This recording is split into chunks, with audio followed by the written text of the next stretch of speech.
Assalamualaikum warahmatullahi wabarakatuh. Alhamdulillahirrabbilalamin ya. Kembali lagi bertemu dengan saya Erlita Chandra Dewi. Walaupun hanya bertemu di dunia maya, tapi ya nggak apa-apa lah. Anggap aja ketemu gitu ya. Semoga kalian nggak bosan dengerin suara saya. Kalaupun bosan ya tolong abaikan, karena di sini niat kita adalah untuk belajar, untuk mengingat kembali materi yang sudah kita dapatkan di bangku kuliah, untuk membahas soal, untuk persiapan UKOM, persiapan SKB lah ya, pokoknya intinya untuk belajar gitu ya.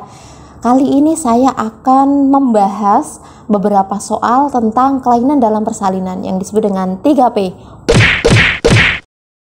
power, passage, dan passenger. Ada yang sudah tahu? Mari kita bahas. Kalian pasti sudah paham ya dengan 3P tentang kelainan dalam persalinan, yaitu power, passage, dan passenger. Di sini saya hanya akan membahas sekilas, membahas sedikit, karena saya yakin kalian sudah paham, sudah ngerti, sudah mahir gitu ya. Di sini kita akan mengingatkan kembali tentang materi ini, terlebih dalam bentuk kasus atau dalam bentuk soal, agar kita jeli, agar kita teliti, dan bisa memilih jawaban yang benar.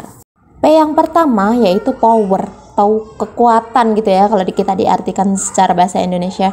Tapi di dalam persalinan, power itu maksudnya adalah his atau kekuatan ibu untuk meneran. Kemudian yang kedua, passage itu adalah jalan lahir ya, panggul. Kemudian passenger kalau kita artikan itu penumpang ya, maksudnya adalah yang melewati jalan lahir itu, yang melewati panggul, yaitu janin. Kelainan power atau his itu ada 5, yaitu inertia uteri, partus precipitatus, tetania uteri, dan incoordinate uterine action yang akan kita bahas dalam soal. Di sini saya nggak akan membahas dulu ya, kita langsung saja ke soal. Nanti ketika soal itu keluar, kita akan membahasnya bersama-sama. Kemudian kalau passage atau jalan lahir itu adalah kelainan pada panggul. Contohnya CPD atau cephalopelvic disproportion. Itu hambatan lahir yang disebabkan oleh ketidakseimbangan ukuran antara kepala janin dan panggul ibu. Kalau passenger itu adalah janin, yaitu kelainan pada janin. Bisa kelainan letak, kelainan presentasi gitu ya, atau malposisi, malpresentasi gitu. Contohnya apa? Misal letak lintang, oblik, kemudian presentasinya bukan belakang kepala gitu kan, yang akan kita bahas lebih lanjut di dalam soal. Langsung saja kita ke soal nomor 1. Seorang perempuan datang ke PMB Fatimah mengeluh perut mulas dan nyeri sejak 2 jam yang lalu. Klien mengatakan hamil anak kedua. Berat badan lahir anak pertama 3 kg. Bidan kemudian melakukan pemeriksaan. TTV dalam batas normal.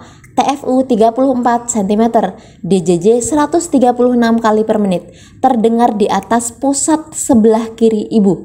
VT, pembukaan 5 cm, teraba sakrum, ketuban pecah bercampur mekonium, penurunan di HOT kedua.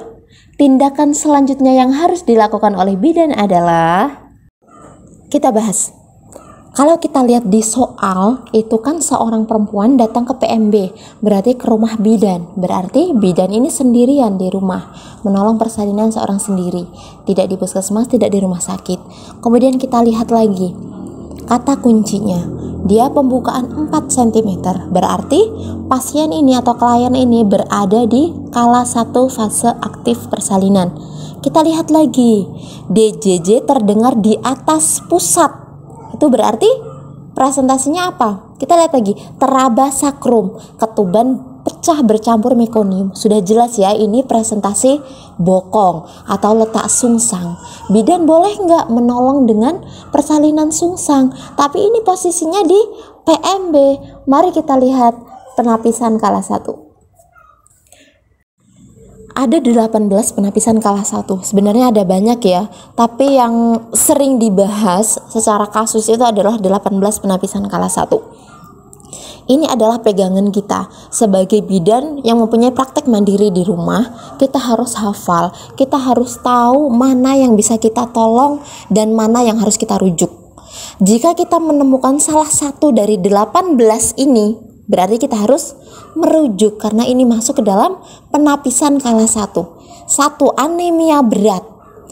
TFU lebih dari sama dengan 40 cm, mempunyai riwayat bedah sesar, presentasi bukan belakang kepala, ini adalah presentasi bokong, berarti kita harus merujuk. Kemudian ketuban pecah lama lebih dari 24 jam, ketuban pecah bercampur mekonium yang kental, ketuban pecah pada persalinan kurang bulan, shock, preeklamsi atau hipertensi, gawat janin, yaitu DJJ-nya kurang dari 120 atau lebih dari 160. Kemudian ada tanda dan gejala infeksi, usia kehamilan kurang dari 37 minggu atau prematur atau kurang bulan. Kemudian ikterus, perdarahan pervaginam, kita sudah bahas ya kemarin di video saya sebelumnya tentang perdarahan pervaginam, kalian bisa cek. Kemudian gemeli, kembar, presentasi majemuk, tali pusat menumbung, primipara pada persalinan kala 1 fase aktif persalinan penurunan kepala masih 5/5. Kalau dia seorang primi, kemudian kita sudah tahu ini berada di fase aktif, kok belum turun sama sekali kepalanya, masih 5/5 ya di perabaan di atas simbisis, itu kita harus merujuk. Ada lebih ya, maksudnya lebih dari 18 penapisan. Ada apa lagi gitu?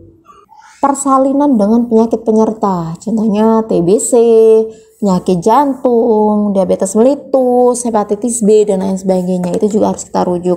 Kemudian pekerjaan suami, supir, tentara, pelayaran, ini saya nggak setuju secara utuh gitu ya. Ini maksudnya mungkin yang suami-suami yang bekerja tidak didampingi istrinya, LDRan sama istrinya gitu ya, jarang ketemu sehingga ditakut di jalan gitu ya, tanda kutip. Jadi ya itu dikhawatirkan nanti kena PMS ya, penyakit menular seksual. Jadi istri atau ibu hamil yang pekerjaan suaminya itu kita harus waspada. Tapi ya nggak semua ya, nggak semua yang pekerjaan itu kok kita harus waspada gitu. Kita harus lihat-lihat dulu gitu. Pekerjaan yang lain kalau memang dia berjauhan dengan istrinya itu juga perlu kita waspadai. Kemudian bertato dan lain sebagainya, ada banyak sebenarnya penapisan ya, hanya yang ditekankan biasanya di 18 penapisan kelas 1. Kembali lagi ke letak sungsang atau ke presentasi bokong, itu kan sudah jelas ya, ada 18 penapisan tadi, bahwa salah satunya jika presentasi bukan belakang kepala, maka bidan di rumah di PMB tidak boleh menolong. Nah, ada nih yang boleh ditolong oleh bidan, yaitu syarat pertolongan persalinan sungsang secara pervaginam. Boleh letak sungsang itu dilahirkan secara pervaginam, tapi ada syarat-syaratnya. 1. TBJ kurang dari 4.000 gram. Kemudian lahirnya atau kelahirannya itu di puskesmas Ponet gitu ya. Jadi nggak sendirian bidan menolong, ada temennya, ada timnya. Kemudian multipara dengan riwayat persalinan normal. Ya, ini dijelaskan ya di sini multipara. Berarti kalau primi dia nggak boleh dilahirkan secara pervaginam. Kemudian TBJ kurang dari BB lahir anak sebelumnya ya. Jadi TBJ bayi yang sekarang yang sedang dikandung yang mau dilahirkan itu harus kurang dari atau sama dengan berat badan lahir anak sebelumnya. Ya. Jadi kalau misal berat badan anak lahir sebelumnya itu 3.000 gram seperti yang ada di soal, kita kembali lagi ke soal, itu kan berat badan lahir anak yang pertama 3 kg, sedangkan TFU 34 cm. Kalau TFU-nya 34 cm berarti TBJ-nya berapa? 3.410 gram. Untuk cara ngitungnya silahkan cek di video saya tentang menghitung usia kehamilan dan tafsiran berat badan janin ya. Jadi ini kan TBJ anak yang mau dilahirkan itu kan lebih dari berat badan lahir anak sebelumnya. Jelas gitu ya, berarti nggak boleh dilahirkan secara normal. Kenapa sih kalau TBJ-nya itu lebih tinggi dari anak pertama, dari berat badan lahir anak pertama, kok nggak boleh dilahirkan secara normal gitu? Karena panggulnya itu kan belum pernah untuk melewati janin sebesar itu, hanya pernah untuk melewati janin dengan berat 3.000 gram. Takutnya kalau TBJ itu lebih tinggi ternyata panggulnya nggak muat gitu, hanya 3.000 gram yang bisa lolos gitu, sedangkan 3.000 gram lebih itu nggak bisa lolos, kan bahaya gitu. Ketika bokong sama badan udah lahir tapi kepala nggak bisa lolos, itu kan justru sangat membahayakan ya, justru sangat fatal gitu. Itulah kenapa kalau TBJ-nya itu lebih tinggi nggak boleh dilahirkan secara normal. Kemudian syarat selanjutnya bahwa sungsang boleh dilahirkan secara pervaginam yaitu kondisi dan riwayat obstetrik dalam batas normal. Jadi dia tidak mempunyai riwayat-riwayat yang mempersulit gitu. Kemudian presentasi bokong murni. Apakah semua presentasi bokong boleh dilahirkan secara normal? Tidak, hanya presentasi bokong murni yang diperbolehkan gitu. Memangnya presentasi bokong tuh ada apa aja gitu ya? Ada presentasi bokong murni. Apa itu bokong murni? Cirinya saat kita melakukan PD, kalau memang itu bokong murni, itu hanya teraba bokong, anus, sama sakrum. Kalau bokong sempurna, itu teraba kedua kaki di samping bokong. Kemudian kalau bokong tidak sempurna, itu teraba satu kaki saja di samping bokong gitu ya. Jadi sudah jelas bahwa yang boleh kita tolong secara pervaginam itu hanyalah bokong murni. Kalau yang lainnya beresiko, lebih baik mungkin bisa dilahirkan secara seksesiaria ya. Kembali lagi di soal ya. Jadi tindakan apa yang harus dilakukan oleh bidan? Ini kita lihat opsi yang B dan C. Itu sama-sama merujuk. Tadi kan kita sudah jelas ya bahwa kalau kita ketemu di BPM, ketemu presentasi bukan ke belakang kepala, kita harus merujuk. Kalau yang B itu merujuk ke RS ya benar. Kemudian C melakukan konseling terhadap klien dan keluarga kemudian merujuk. Ya, yang paling tepat adalah C. Kalau ada yang lebih lengkap lagi, misal nih melakukan konseling terhadap klien, kemudian melakukan stabilisasi KU pada klien, lalu merujuk. Nah, pilih yang itu. Tetapi kalau di soal ini itu hanya isinya seperti itu, jadi pilih yang paling lengkap. Jadi C, melakukan konseling terhadap klien dan keluarga, kemudian merujuk. Soal 1 udah panjang ya ceritanya, nggak apa-apa, itu latihan ya, senam otak kita. Sekarang ke soal nomor 2. Seorang perempuan umur 30 tahun, G1P0A0, usia kehamilan 39 minggu, datang ke puskesmas mengeluh perut mulas dan kencang sejak 2 jam yang lalu. Bidan kemudian melakukan pemeriksaan. Hasilnya TTV dalam batas normal, his kuat 5 kali dalam 10 menit, lamanya 40-45 detik. VT, pembukaan 7 cm, kepala turun di hot ketiga. Ibu terlihat sangat gelisah. 1 jam kemudian, bayi lahir spontan dan tidak langsung menangis. Diagnosa berdasarkan kasus di atas adalah, kembali ke tema ya, ada 3P, dan kalau kita lihat di dalam soal ini termasuk P yang keberapa? Kita bahas satu-satu ya. Kita bahas yang pertama dulu, kelainan power. Kelainan power itu dibagi menjadi 5, seperti yang sudah saya jelaskan di depan. Ada inersia uteri. Apa itu inersia uteri? Inersia uteri itu adalah pemanjangan kala 1 baik di fase laten maupun di fase aktif. Inersia uteri itu dibagi menjadi 2 ya. Ada inersia uteri primer sama inersia uteri sekunder. Kalau primer itu dia dari awal dia sudah mengalami kelainan his. Biasanya hisnya itu lemah. Kemudian kalau inersia uteri sekunder itu biasanya awal-awal dia bagus, kemudian di tengah perjalanan atau di akhir kemudian hisnya jelek gitu ya. Sehingga kala satunya jadi panjang, bayinya nggak lahir-lahir seperti itu. Kemudian secara kekuatan itu inersia uteri itu dibagi menjadi 2 lagi, yaitu inersia uteri hipotonis dan inersia uteri hipertonis. Kalau hipo udah jelas ya, hipo itu turun, berarti lemah, hisnya lemah. Kalau inersia uteri hipertonis itu dia kuat. Kemudian yang kedua yaitu tetania uteri. Apa itu tetania uteri? Tetania uteri itu his yang sangat kuat, kemudian terlampau sering, sehingga his itu terus menerus tanpa jeda, tanpa istirahat, sehingga ibu itu nanti akan kelelahan gitu karena his terus menerus gitu ya. Kemudian incoordinate uterine action. Jadi kita lihat secara namanya incoordinate, berarti nggak ada koordinasi di uterus antara segmen bawah dengan segmen atas rahim. Dari atas itu uterusnya kontraksinya itu kuat terus menekan ke bawah, sedangkan segmen bawah rahimnya dia nggak ngerespon, dia nggak mau membuka jalan lahirnya, sehingga dari atas ditekan tapi bawah itu nggak mau membuka, sehingga bisa terjadi ring bendel, maka terjadi apa? Ruptur uteri. Ruptur uteri sudah kita bahas ya di video saya yang lalu, silakan cek. Kemudian ada partus precipitatus. Apa itu partus precipitatus? Yaitu partus yang terlalu cepat gitu. Kalau misalnya ada proses di kala 1, setiap pembukaan itu harus 1 jam sekali gitu ya. Tapi kalau partus precipitatus ini lebih cepat. Jadi prosesnya itu hanya 3 jam dari dia masih kala 1 sampai dengan kala 2. Kembali lagi ke soal ya. Ada yang sudah tahu soal nomor 2 ini jawabannya apa? Yang harus kita garis bawahi adalah pembukaan 7 cm. 1 jam kemudian bayi lahir spontan. Kan yang ditanya adalah diagnosa. Maka kita harus mendiagnosa, ibu ini kenapa? Pembukaan 7 kok tahu-tahu 1 jam bayi lahir? Jawabannya adalah D, partus precipitatus, karena prosesnya terlalu cepat.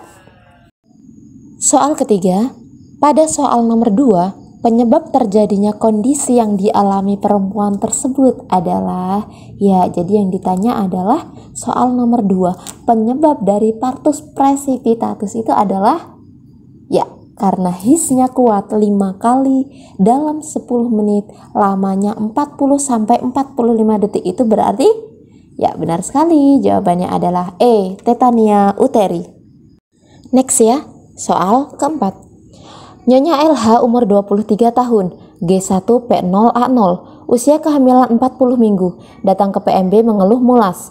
Hasil pemeriksaan didapatkan tekanan darah 110/80, nadi 87, pernapasan 22, suhu 36,5 derajat Celcius, TFU 35 cm, DJJ 145 kali per menit, kepala belum masuk PAP, yaitu 5/5, VT pembukaan 4 cm, ketuban positif. Apa yang perlu bidan waspadai terhadap kasus tersebut? Langsung aja ya dibahas.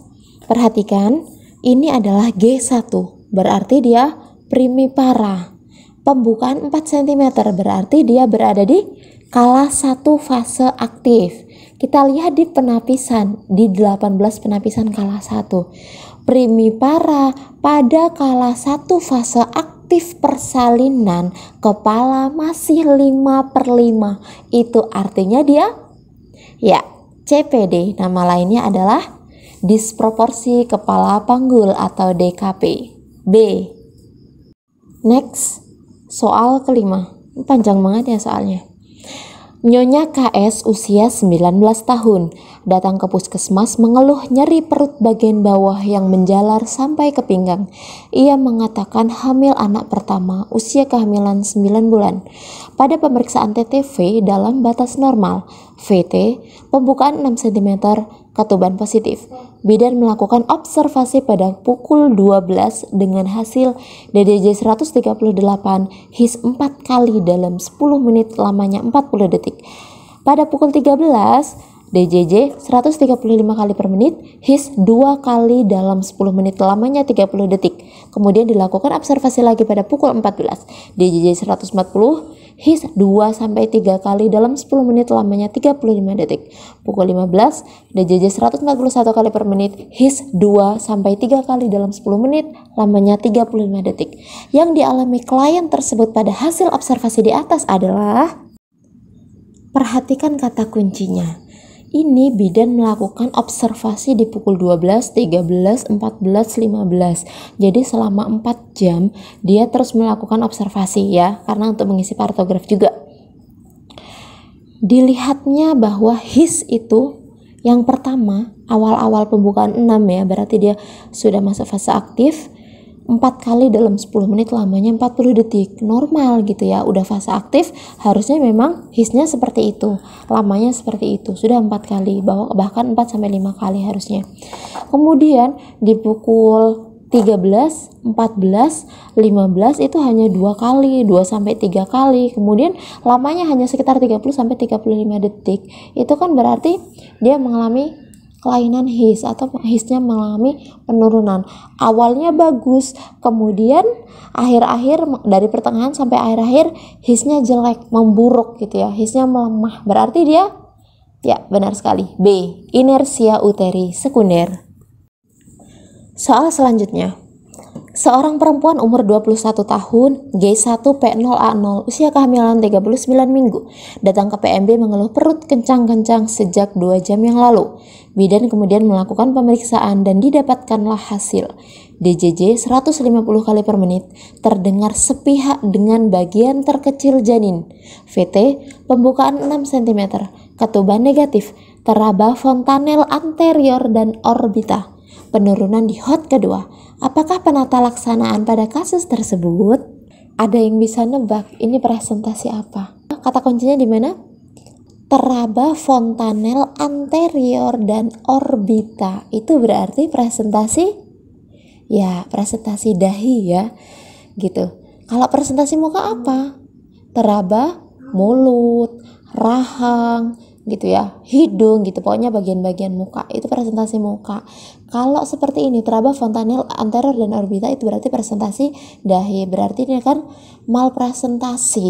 Kita lihat lagi bahwa di penapisan kelas 1 itu jika presentasi bukan belakang kepala maka kita harus rujuk ya. Jadi jawabannya adalah A, merencanakan persiapan untuk merujuk. Nomor 7. Seorang perempuan umur 28 tahun, G3P2A0, hamil 38 minggu, datang ke bidan mengeluh kencang-kencang, perut terasa nyeri yang sangat hebat, keluar keringat dingin dan klien terlihat sangat gelisah. Setelah dilakukan pemeriksaan oleh bidan, didapatkan hasil perut teraba keras, tekanan darah 110/70, nadi 100, pernapasan 26, suhu 36,7 derajat Celcius, DJJ 171 kali per menit, serta teraba lekukan melintang pada segmen bawah rahim setinggi pusat. Kontraksi uterus terus-menerus dan sangat kuat. Saat bidan melakukan kateterisasi, ada darah di dalam urinnya. Diagnosa yang sesuai dengan kasus di atas adalah... Saya rasa soal ini lengkap ya, ciri-cirinya sudah jelas. Dari mulai perut terasa nyeri yang sangat hebat, keluar keringat dingin, kemudian ketika dilakukan pemeriksaan, nadinya cepat, pernapasannya cepat, sehingga ibu pasti sangat gelisah gitu. Kemudian teraba lekukan melintang pada segmen bawah rahim, berarti dia ring Vandel atau ring Bendel. Kemudian kontraksi uterus terus-menerus dan sangat kuat. Saat bidan melakukan kateterisasi, ada darah di dalam urinnya. Jelas ya, ini adalah ciri-ciri ya ruptur uteri. Jadi jawabannya adalah E. Kalau kalian menyimak video saya tentang perdarahan pada masa kehamilan, ini sudah dibahas ya tentang ruptur uteri, tetapi di soal itu tentang ruptur uteri iminen. Karena apa? Karena belum gawat janin. Kalau di sini kan sudah jelas DJJ-nya 171 kali per menit yang menandakan bayi atau janin ini sudah gawat. Soal terakhir, seorang perempuan usia 34 tahun, G3P2A0, hamil 37 minggu, datang ke PMB Hadijah mengeluh perut mula sejak 2 jam yang lalu. Hasil pemeriksaan didapatkan tekanan darah 120/80, nadi 84, pernapasan 23, suhunya 36,8 derajat Celcius, TFU 42 cm, teraba 2 bagian janin yang sama besar berdampingan. DJJ terdengar di kedua tempat, yaitu 153 kali per menit dan 132 kali per menit. Kontraksi 2-3 kali dalam 10 menit, lamanya 30 detik. Presentasi janin bokong kepala. Maka perempuan tersebut harus melahirkan secara... Kalau kita disuruh mendiagnosa, soal nomor 8 ini diagnosanya apa? Ya jelas ya, gemeli. Karena apa? Teraba 2 bagian janin yang sama besar berdampingan. TFU-nya aja tinggi banget, 42 cm. Kalau kita ketemu kasus, ini di soal kan DJJ-nya bener ya, 153 dan 132 kali per menit. Selisihnya, selisih frekuensinya itu sampai 20 lebih gitu. Kalau misal kita ketemu langsung pasien, kita melakukan palpasi, kok rasa-rasanya kok janin ini gede banget, kemudian kok kayak 2 ya, dua-duanya kok kayak punggung gitu kan, kanan dan kiri, tetapi DJJ-nya sama, atau cuman selisihnya cuman 1, 2, apa selisihnya 5 gitu ya. Jadi kayaknya itu bukan gemeli gitu, karena kalau gemeli itu biasanya DJJ-nya selisihnya sampai dengan 20 kali per menit ya. Ini jelas ya, ini gemeli. Jadi boleh nggak gemeli itu lahir secara pervaginam? Boleh, asal apa? Asal presentasinya antara lain syaratnya ya, presentasinya itu kepala-kepala gitu. Kalau di sini di soal ini adalah presentasinya bokong kepala, di bawah bokong, di tengah-tengah kepala dan kepala, berarti kan takutnya interlocking, kekunci gitu, jadi malah nggak bisa lahir dua-duanya. Jadi jawabannya adalah ya dia wajib seksio cesaria. B. Alhamdulillahirrabbilalamin ya, selesai juga 8 soal sudah kita bahas. Kenapa kok tanggung banget ya 8 nggak 10? Sebenarnya saya punya banyak soal ya tentang 3P ini ya, soal ukom, kemudian contoh soal yang lain gitu. Tapi saya rasa 8 soal ini sudah cukup mewakili materi kita, yaitu tentang power passage passenger. Semoga kalian paham, semoga kalian bisa mengerjakan soal-soal dengan baik. Yang mau ujian ukom saya doakan semoga ukomnya lulus dengan nilai yang terbaik, yang mau SKB semoga diberikan yang terbaik sama Allah. Kemudian apabila video ini dirasa bermanfaat, silahkan di share, di like, subscribe juga. Kemudian saya mengucapkan banyak terima kasih karena kalian udah menyaksikan atau menyimak video ini sampai dengan selesai. Kalau ada pertanyaan silahkan tuliskan di komentar. Saya mohon maaf apabila ada kekurangan. Saya akhiri. Wassalamualaikum warahmatullahi wabarakatuh. See you.